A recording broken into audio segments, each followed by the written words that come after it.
यदि तुम्हारे जीवन में विपत्ति, दुख और संकट घिर जाए तो भगवान को कोसना नहीं, इसलिए बता रहे ये वो स्थिति प्रदान करने के लिए है जो तुम कभी किसी साधना से नहीं प्राप्त कर सकते। दुखान्य और सुखानी, जब दुख आए तो जान लेना कि सच्चे सुख की प्राप्ति का अवसर आ गया है। एक श्रीमद् भागवत में प्रसंग है तितिक्षु ब्राह्मण का। उसने कभी भी धर्म नहीं किया था, जीवन भर धन कमाया, परिवार का खूब विस्तार था, कंजूस स्वभाव का था, खूब पैसा एकत्रित करता, परिवार को भी नहीं सुख सुविधाएं देता, ना स्वयं लेता। जब हम धर्म नहीं करते हैं तो एकत्रित किया हुआ धन विविध प्रकार से नष्ट हो जाता है। इसलिए बुद्धिमान वही है जो अपने धन का सदुपयोग कर ले।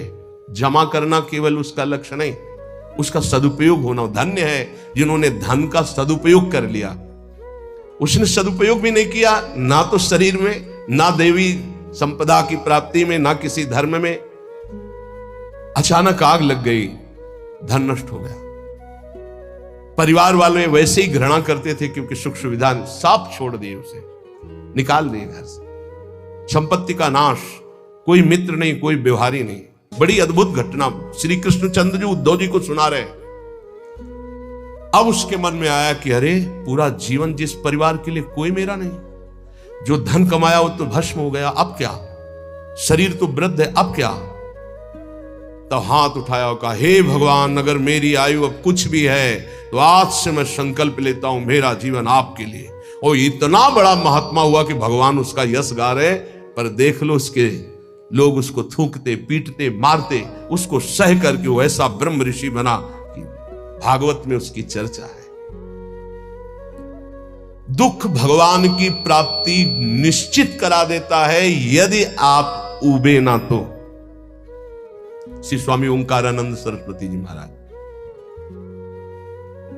कह रहे थे, मेरे अंदर कोई भजन की कभी वृत्ति नहीं थी। मैं एक कपड़े का व्यापारी, नई अवस्था, आसपास कपड़े की दुकान थी, मेरी दुकान ज्यादा चलती थी।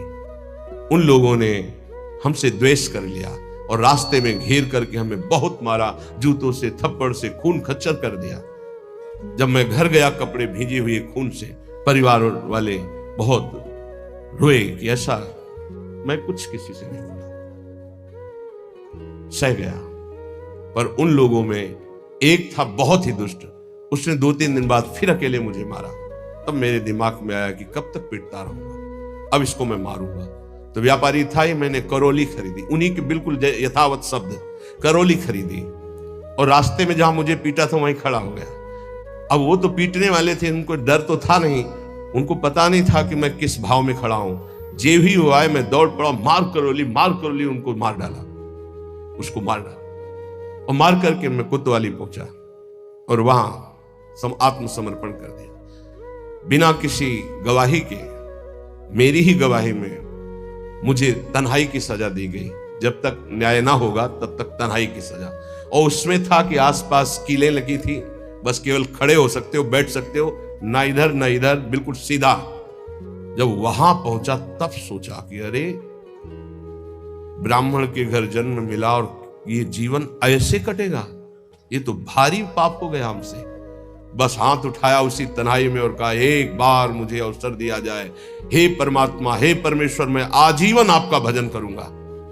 ब्याह हुआ नहीं था, अब निकलने का कोई साधन नहीं। कुछ दिन तन्हाई के बाद जब बाहर उनको बैठाला गया, उन्होंने संकल्प किया, न पानी पीऊंगा, न भोजन पीऊंगा, प्राण त्याग दूंगा। अगर जीवित रहा और मुझे मुक्त अवस्था मिल गई तो मैं आजीवन संन्यास लेकर भगवान का भजन करूंगा।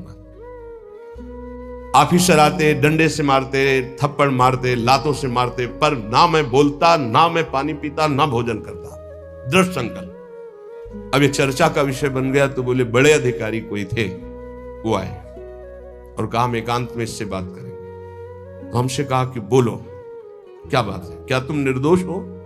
तुम्हें फंसाया गया है? तुम स्पष्ट बता दो, मैं तुम्हें वचन देता हूं कि मैं तुम्हारा सहयोग करूंगा। मुझे लगा कि भगवान मेरा सहयोग करने आए। मैंने आंख उठाई और कहा, श्रीमान, आप जो भी है मुझे पता नहीं, पर मैं आपसे प्रार्थना करता हूं कि अगर मुझे छूट दे दी जाए तो मैं आजीवन संन्यास लेकर भजन करना। बोले पक्का? बोले हाँ। बोले आपकी रिपोर्ट में तो आपने ही कहा है मैंने कत्ल किया है, अब आपको एक सत्य के लिए झूठ बोलना पड़ेगा, मैं आपको बचा लूंगा। आपको बोलना पड़ेगा दबाव में मुझसे कहलाया गया, मैंने कुछ नहीं किया। बोले बोल दूंगा। और बोले ऐसा विधान बना, मैं मुक्त हो गया, घर नहीं गया, सीधे सन्यास लेकर। और वो परम 90 वर्ष की अवस्था की बात कह रहा हूं, उनसे जब मिले, वो ब्रह्माकार स्थिति, उस दुख घटना ने उनको एक ब्रह्मलीन महापुरुष बना दिया। दुखान्य व सुखाने, दुख परम सुख प्रदान करने वाला पक्का। विद्य अपयसो जानी कीर्तिम परा, यदि तुम्हारी निंदा हो रही है तो तुम प्रेम मार्ग के पथिक हो, नाच पड़ो, तुम्हारा मंगल हो गया। क्या? तुम्हारी सारी अशुभ वृत्तियां नष्ट हो जाएंगे, तुम्हारी विमल कीर्ति का प्रकाश होगा, विमल कीर्ति का। ये रहस्य है।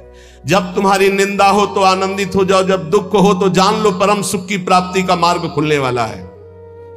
पर बहुत धैर्य की जरूरत है, बहुत धैर्य की जरूरत। मन्ने था अधमश्च दुष्परिभवान सम्मानवत सत्तमयी, अधम पुरुषों द्वारा किया हुआ प्रहार और अपमान तू उसे महान सम्मान के समान गले लगा ले, क्योंकि तुझे प्रेम प्राप्त करना है प्रेम प्राप्त करना। दुख को महान सुख प्राप्ति का हेतु समझकर सहजा, निंदा को विमल कीर्ति के समान सहजा तो विमल कीर्ति हो जाएगी। और नीच पुरुषों द्वारा, अधम पुरुषों द्वारा किया हुआ अपमान प्रहार, उसे गले लगा। यह है अध्यात्म, यह अध्यात्म है, इसे अध्यात्म कहते हैं। ये शास्त्रों में लिखा ही है, बहुत कम है जो है ऐसे जो इसको धारण करते हैं, नहीं तो अब केवल मनोरंजन रह गया है। चर्चा का मतलब मनोरंजन रह गया है, जिससे तालियां बजे, जिससे मनोरंजन हो, वाहवाही हो, बस यही रहे। बोलो इसमें वाहवाही, बजाओ इसमें तालियां, बजा सकते हो तालियां? वाह वाह वाह नहीं बजा सकते, होश उड़ जाएंगे। दुखान्य व सुखाने, ये सत अध्यात्म है। विद्या अपयसो जाने कीर्तिम पराम, ओठ सूख जाएंगे जब धारण करने की सोचोगे। अध्यात्म। दैन्यान्येव महाविभूति मति सल्लाभान लाभान सदा, दैन्य ये महाविभूति है वैष्णव की। वैष्णव के पास संपत्ति क्या है? दैन्य।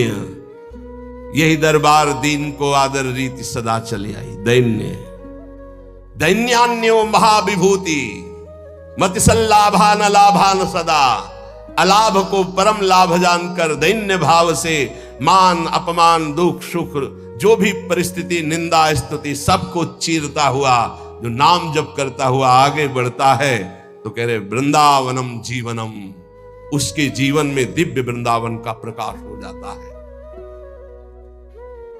भक्ति के सारांश में वर्णन करते हैं 64 अंग है। यदि ये 64 अंग भक्ति के संपूर्णतया हृदय में प्रकाशित हो जाए तो प्रेम अपने आप जागृत हो जाएगा।